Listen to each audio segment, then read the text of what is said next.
Thank you all very much for coming. My name is John Denny. I'm the Associate Director of the Honors Program here at UF, which means about 90% of my time is devoted working with undergraduates. But this is one element of my job as the Fulbright Program Advisor that I get to work closely with graduate students. So I'm really happy to be able to be here today. And I recognize that I have the unenviable post-lunch spot. And not only am I competing with digestion, I'm probably competing with thoughts of what's going on this weekend, maybe happy hour later on. So hopefully I will be engaging enough to hold your attention and get you excited about the Fulbright program, because it really is a tremendous opportunity. Also, I'd like to introduce Dr. Art Sandeen. He helps me with the Fulbright advising, and for those of you that are planning to apply this next competition cycle in the fall, Dr. Sandeen and I will both be here for the duration of the summer, and we're really happy to get working with you early on, looking at those initial drafts of your proposals and helping you with the revision and the editing process. So, with that, let's talk about the Fulbright program. Fulbright is the premier cultural exchange program sponsored by the U.S. State Department. But Fulbright is not the only game in town when it comes to international exchange programs. And I'm starting off with just a couple of these other websites that you may be interested in as well. Some of you may be familiar with the Fulbright Hayes program, which is similar international study. That's sponsored through the Department of Education. You can find out information about that in that fulbright.state.gov link. And then there are some other international exchange program opportunities in that exchanges.state.gov. Now, in the interest of saving some paper, I gave you a very brief handout as you came in today, a little half sheet of paper. And on there is the us.fulbrightonline.org. And that is the website. It's a very excellent website, very, very thorough website that will go into great detail about the U.S. Fulbright program, which I'm going to discuss with you this afternoon. Okay, very, very brief history about the Fulbright program. Been around since 1946, so it's pretty well established. And one of the kind of fun facts about Fulbright is some of the initial funding was from the sale of surplus war items from World War II. So I think it's really kind of cool that the program had its start as far as funding is concerned in the aftermath of World War II. And it is, as you can see, the goal there. It's to increase mutual understanding, appreciation for other cultures among U.S. citizens and various citizens of the world. There are basically two types of grants in the U.S. student program. The Research and Study Grant and the English Teaching Assistantship. Now, I imagine as graduate students, most of you, the great majority of you, are going to be interested in the study grant. Although I have had successful applicants for the English Teaching Assistantship as well. But most of my grad students that apply are collecting data either for their master's degree or for their dissertation by applying for the Research or Study Grant. You can see there's about 1,000 awards that are given each year. They're generally between 8 and 12 months. Roughly, most of them begin in September and go for a year, although that does vary from country to country. And with the Research and Study Grants, it is wide open as far as disciplines are concerned. Fine arts, humanities, social sciences, physical sciences, everything is fair game in terms of research. Now, as you go through and look at the various countries that the Fulbright program has partnerships with, you'll see that some countries may be especially interested in, let's say, grants that have to do with economic development. So as you're perusing the different countries, you may notice that they really place an emphasis on a certain discipline. But for the most part, it's absolutely wide open as far as the type of study that you would like to do. The English Teaching Assistantships, this is a great opportunity. It's not a research grant. You would simply be going over and assisting someone to teach English and kind of comment on Western culture. Generally speaking, 20 to 30 hours a week spent in the classroom. And English teaching assistantship applicants are also intended to have a side project that is community focused. And this can be really anything as long as it has a very high level of engagement with the community. The example that I often use, I had a student apply to the Dominican Republic. He had experience as a Little League baseball coach. Baseball is really big in the DR, so that was a perfect example of a side project, really engaging in the community there.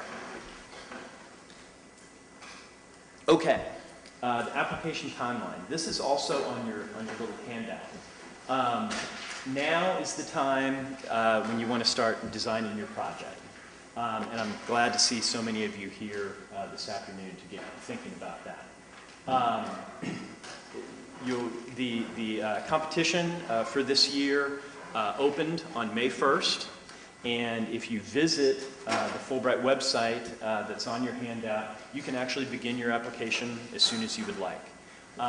Naturally, you don't have to do you complete the application in one sitting.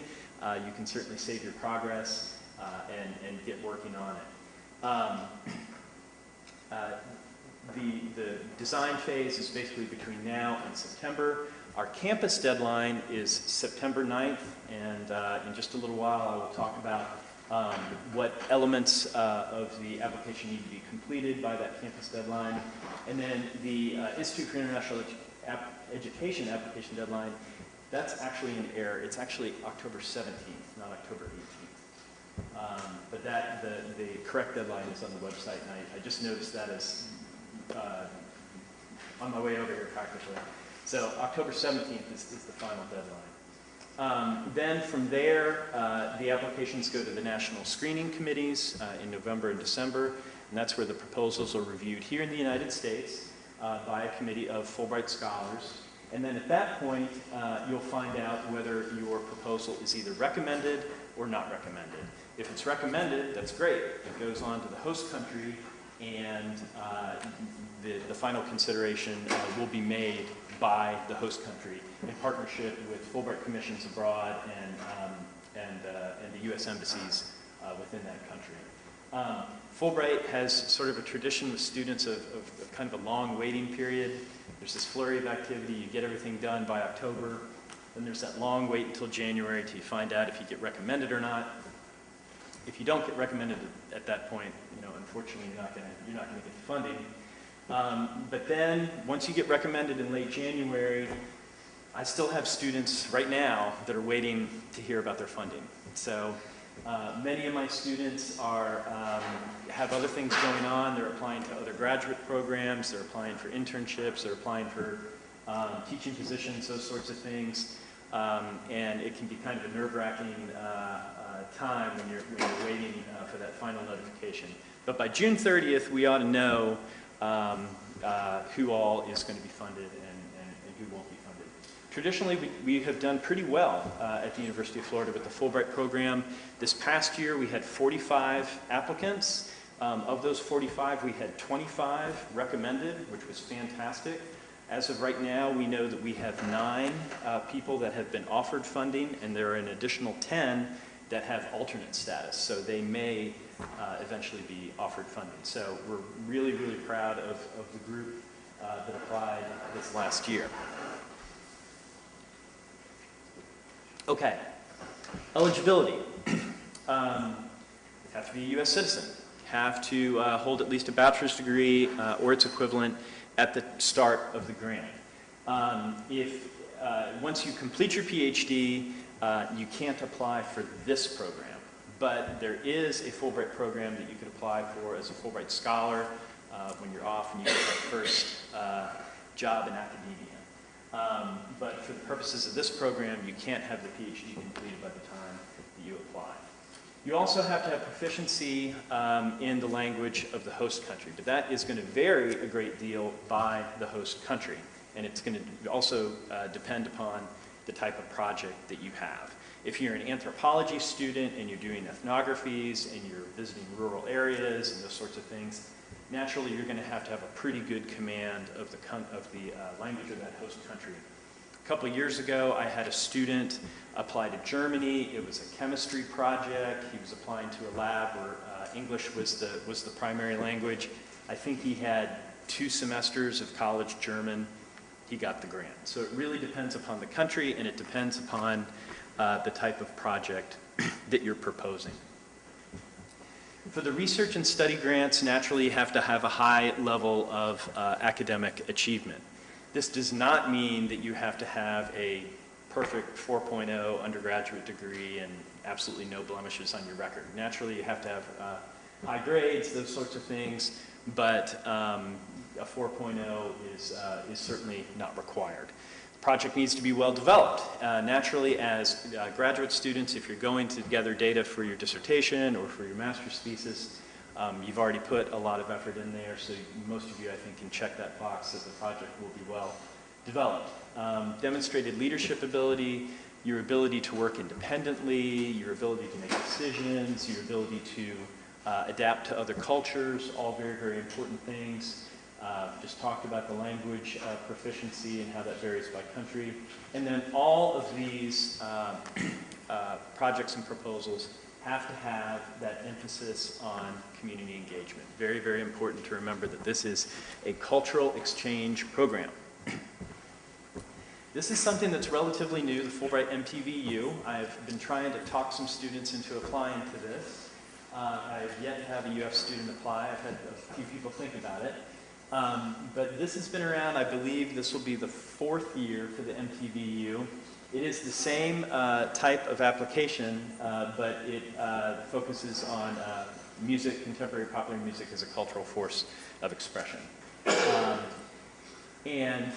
As I said, it's the same application process, but it does include a documentation and outreach plan, and that might be a blog or posting videos to YouTube or something within social media to kind of get your experience out there. MTVU is the same. It does have a slightly different application time period. Last year, for the last competition cycle, rather, the deadline was in March, but if anybody's interested in the MTVU, by all means, let me know.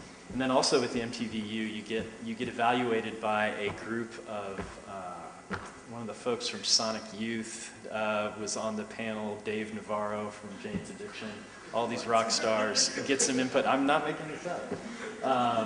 Get some input on your project, so pretty interesting stuff. This is the English teaching assistantship. Some countries, particularly South Korea in particular, has really stepped up. South Korea has 90 spots available for English teaching assistants. And more countries are being added, and more countries are interested in having folks come over to help teach English.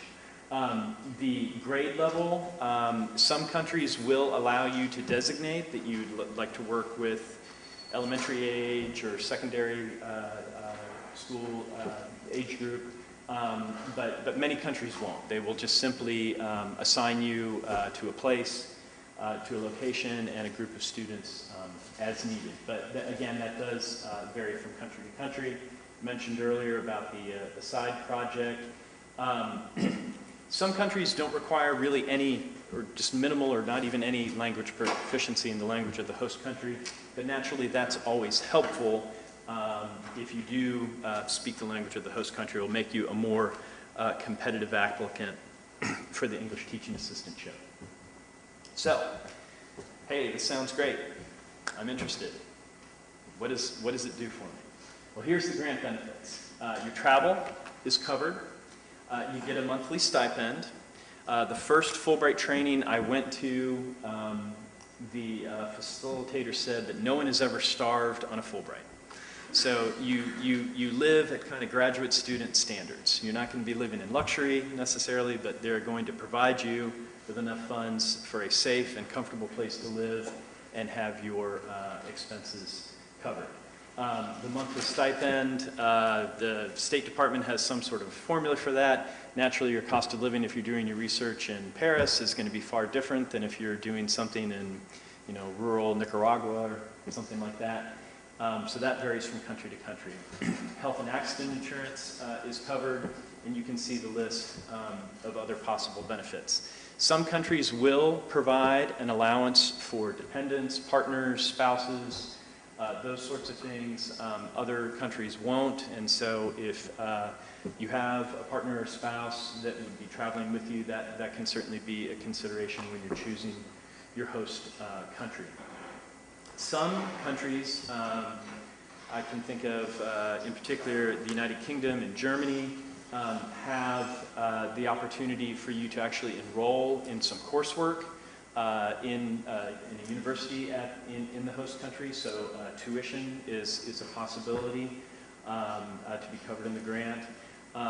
Language lessons, other enhancement activities. But essentially, the grant benefits provide you with what you need to live comfortably and complete your research proposal. An additional part of the Fulbright program is the Critical Language Enhancement Award, and this is something that you can apply for where you would spend a little extra time within the host country just to simply focus on your language skills prior to beginning your research project.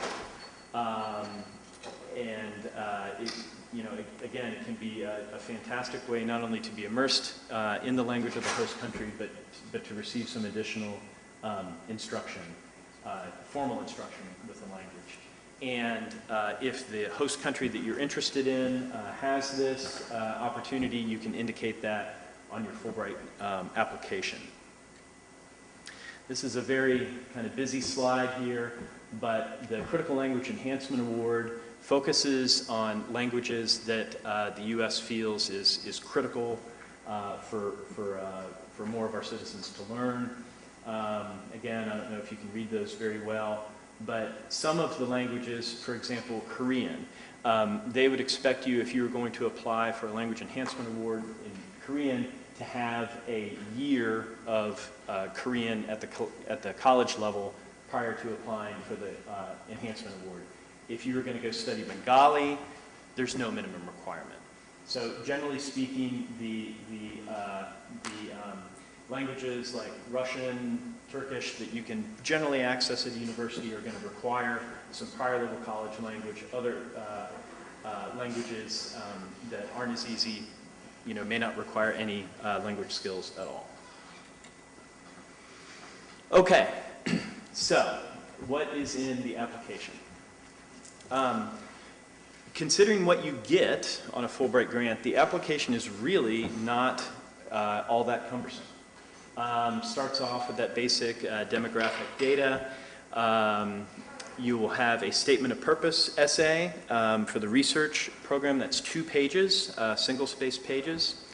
I don't know if any of you went to the Fulbright Day that we had in April, but Walter Jackson, the program manager, said that the font has to be of a size that is readable by the human eye. So I think 10-point font is the smallest it will accept. But the 2 pages to sum up your activities for a year can be a pretty challenging thing to do. So it's something that really you need to make every paragraph, every sentence count. So 2-page statement of purpose essay, 1 page if you're doing the English teaching assistantship. Personal statement is just 1 page. Again, that can be pretty challenging to do. And that's sort of a narrative description of why you are the best qualified person to fulfill and complete this proposal.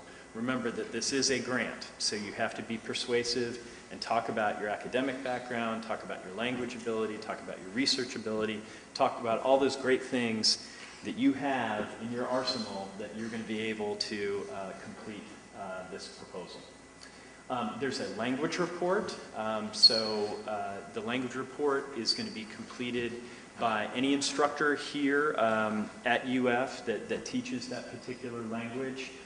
Many of the instructors are familiar in completing these language reports, and it's just simply they have a conversation with you in the language of the host country, and they give you an evaluation of your language skills. You need 3 references. Ideally, at least 2 of these are from faculty members. Often all 3 are from faculty members. But if you had a internship, say, that was relevant to your project, if you had maybe an REU as an undergraduate, it can be somebody that isn't an active faculty member now. But 3 references. The campus committee evaluation, that happens after the campus deadline. In fact, I'll go ahead and talk about that process a little bit now. The campus deadline, September 9th. At that point, we want as complete of an application as possible. So ideally, all of these components are covered. If maybe you haven't quite got, you've only got 2 of your 3 letters of recommendation, that's okay, we can still work for you. If you're still working on securing your letter of affiliation, that's okay, we can still work with you. But for the most part, we want as complete an application as possible. And what we do is we're very fortunate here at UF that we have over 100 Fulbright scholars on staff. And we draw upon those faculty members to create a campus committee. And you'll come in, it's a 15 to 20 minute interview. You'll give a brief overview of your proposal, and then the campus committee will give you feedback. They'll ask you questions, they'll critique your proposal, and then at the end of that evaluation, we will give everything back to you, and you will be able to make revisions based upon the feedback that you get from the campus committee. And we do, the campus committee it's intended to be a supportive process. It is not to weed out anybody. IIE is very plain in their language that everybody that applies, we need to forward those applications. But we will complete an evaluation and kind of give our thoughts of your proposal. So that will go in along as part of the application components. Letters of affiliation. This is important for research study. Essentially, the letter of affiliation can come from a foreign university, an NGO, some other entity there that is going to support you in some fashion in your research. And essentially what it is an endorsement. It's saying, okay, I know who John Denny is, I'm familiar with his research proposal, and we are going to support him by giving him access to this particular population or access to this laboratory or use of this equipment. It's just essentially an endorsement that you have, that you are going to have some support there within the host country. The letter of affiliation is often the most difficult component of the application to secure. So that's something that you need to get started on as soon as possible. And any of you that might be traveling this summer or maybe are going to do some pre-dissertation kind of field work, think about making some contacts, some face-to-face contacts ideally there in the host country to start working on a letter of affiliation, because that can be a challenge. Also, call upon your faculty advisors to see if they are familiar with any of the scholars in the host country, that they might help you out with an introduction or give you some advice on who you might approach for a letter of affiliation. Anybody in here fine arts student by chance? All right, good, wow, all right. So fine arts students are allowed supplementary materials, images of sculptures, paintings, those sorts of things, audio recordings as appropriate, but there are some supplementary materials that you may submit as well. Okay. So this entire process is all online. Last year was the first year that it moved to a completely online process, and it really worked very, very well. Your letters of recommendation and your language evaluation are going to be submitted by your recommenders. And basically what you'll do as you've set up your online account within the Embark system, that's the name of the system that processes the applications, you'll input the email address of your recommenders. The system will send them an email saying John Denny has identified you to write a letter of recommendation for the Fulbright, and it will give them instructions on how to upload their letters. The letters of affiliation, you're going to get in a hard copy mailed to you. You will scan them and upload them into the Embark system. The transcripts and an unofficial transcript initially is perfectly fine. You'll scan that and upload it. If you are recommended for a Fulbright grant, then at that time you'll have to request an official transcript, and then that will be sent in to the Institute for International Education. But for the initial application process, an unofficial transcript is perfectly fine. So we'll save you the $6.25 until you actually get recommended. All of you are currently enrolled, so you will be coming through Dr. Sandine and I for the application. The campus interview is required, and I will handle uploading the campus committee evaluation. Okay, so I already discussed this a bit, the letters of affiliation. Again, it can be a university, a laboratory, library, something that's signed and on letterhead. You do want to take a look at the country summary there before requesting the letter, because, for example, some countries will require that you have an affiliation with a university. Fulbright is a single program, but in some ways it's 140 different programs, because each of the host countries might have its own little rules and regulations, so that's something to keep in mind. And if you're planning to do the English teaching assistantship, an affiliation is not required. Okay, so these are the folks at the Institute for International Education that are available to help you out. You can see the different regions of the world have been broken out there. All this information that I presented on today is on the website that is on your little handout, and you can easily find their contact information. These folks are incredibly responsive. In fact, I don't think I've ever not gotten a response within 24 hours. So they are there to help you. It's perfectly fine to come to us kind of initially with general questions, and it very well may be that if it's a very specific question about the Middle East, say, that we would need to contact Jermaine Jones there. But they're all very, very helpful and very competent in getting back to you very quickly. So again, our contact information is there on your handout. I'm located, oddly enough, in the infirmary building on the 3rd floor. I don't know what that says about me, but that's where I am. And you see my email address, phone number, and I'm available via Skype too, if that helps. Some additional resources. Within the Honors Program office, we have some huge 3-inch binders stacked full of project proposals and personal statements. They can be very, very helpful to review. This is a different kind of writing, and viewing some examples can be very helpful to kind of get an idea of the feel of these sorts of things. And as of last year, we also have some examples, only 2 right now, but we do have some online examples at the UF Institutional Repository.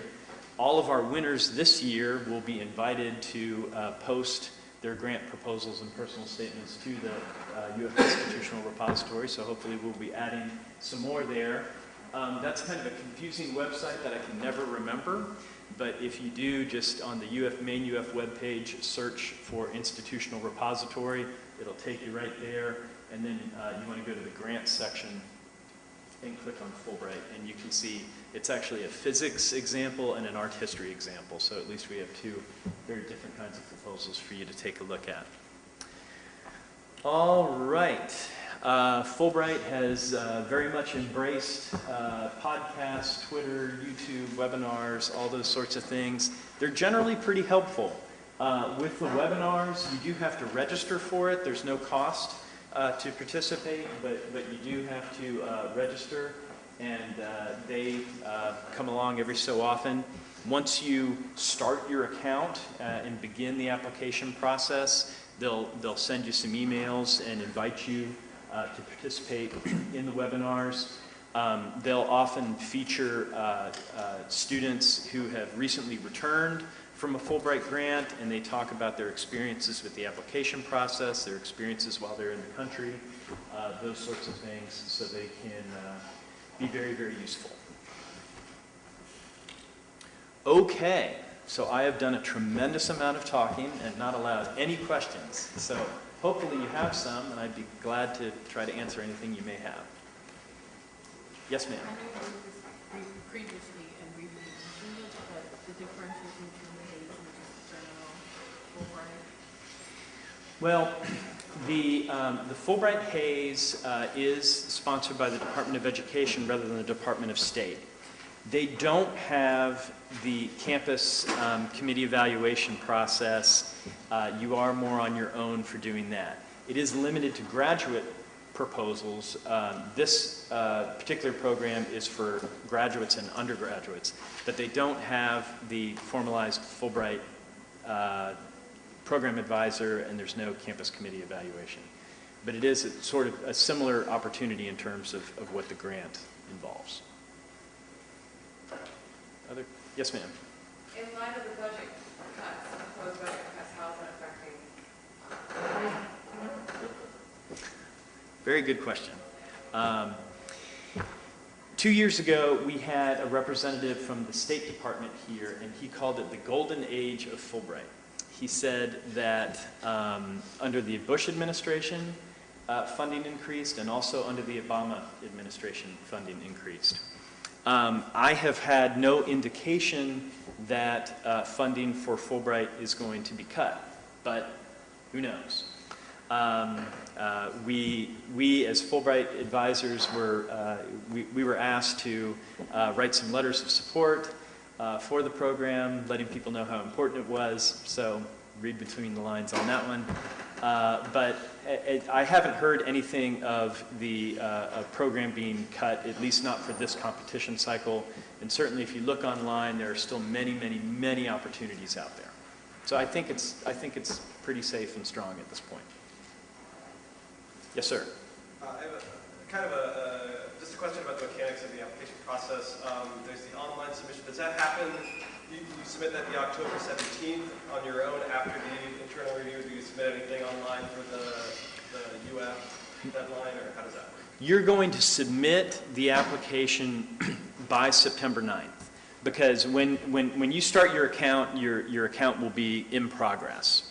And when it's in progress, I can see that you've started it, but I can't see your application.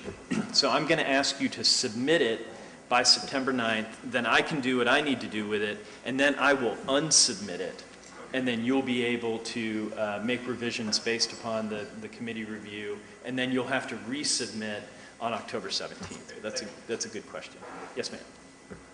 If you're out of the country for the campus evaluation appointment, is there any recourse for that? We have done campus interviews via Skype, and we've done some by phone. It's not ideal, but it works, and we can work with you on that. As you can imagine, logistically, the campus evaluations are challenging, just simply getting the faculty and students together in one room, and then you start factoring in time zones and all those sorts of things. But we've done it before, and we can do it. It does require a little bit of extra flexibility on your part. The other thing I didn't mention about the campus committee, what we try to do is we try to get faculty that have either expertise in your content area or in the region of the world that you're applying to. We also will try to get, if there's a language component, we'll try to get a faculty member that speaks the language of the host country and may ask you a question or two in that language. Sometimes we get an absolutely spectacular committee and it's perfect, and other times you have an anthropologist presenting to a physicist and a chemical engineer and an artist. So by saying that, it's important to remember that you write up your proposals in such a way that you write with good authority, that you know what you're talking about, that you have a very good command of your particular discipline, but it also needs to be free of jargon. You don't want it to have a lot of esoteric language in it. You want it to be able to be understood by anybody that has, you know, a reasonable understanding of the project. Yes, ma'am. As you spoke of possible arrangements for dependents, you said spouses or partners. Is that also include children and English-speaking schools for the children? It does include children. As far as English-speaking schools is concerned, that would be a great question for one of the IIE folks directly. It's possible, but it really varies from country to country. Kind of piggybacking on that question, what is the percentage roughly would you say of countries that are able to give that kind of support to students? That would give dependent support or spousal support? I mean, is it pretty normal? Is it pretty rare? I guess is the question. You know, I would really be speculating. I wouldn't say it's necessarily rare, but I will say just with this past cycle, I was talking with one of our Fulbright renters to the Czech Republic, and he was taking his wife, and I can't remember, they had 1 or 2 children, and he was saying, well, you know, this is going to cost me. You know, the Fulbright was covering him, but there was going to be some out-of-pocket expense. So those are, you know, certainly things to consider. But do keep in mind that there are countries that do offer dependent support. Yeah. Will you work with people who want to do the postdoc program? Well, this particular program here, you know, once you get the PhD, then you're no longer eligible for this program. I could point you in the direction maybe of some resources for postdoc work, but that's not really the type of advising I do. In terms of applications for culture and anthropology and interested in doing like field work for a dissertation project, if you apply and are lucky enough and competitive enough to get the grant, can you defer it until you're ready to go do your field work, or is there a time slot during which you have to use the grant? Again, that would be something that we would need to ask the people at IIE. My initial thought would be no. Doesn't hurt to ask, but typically speaking, you know, like for instance, this time around we have 10 people that are alternates that are waiting to hear. I would suggest that you go ahead and apply because there's no guarantee that you're going to get it. And 2, we have had, I can think of at least 4 students, graduate students, who have applied multiple times and got it.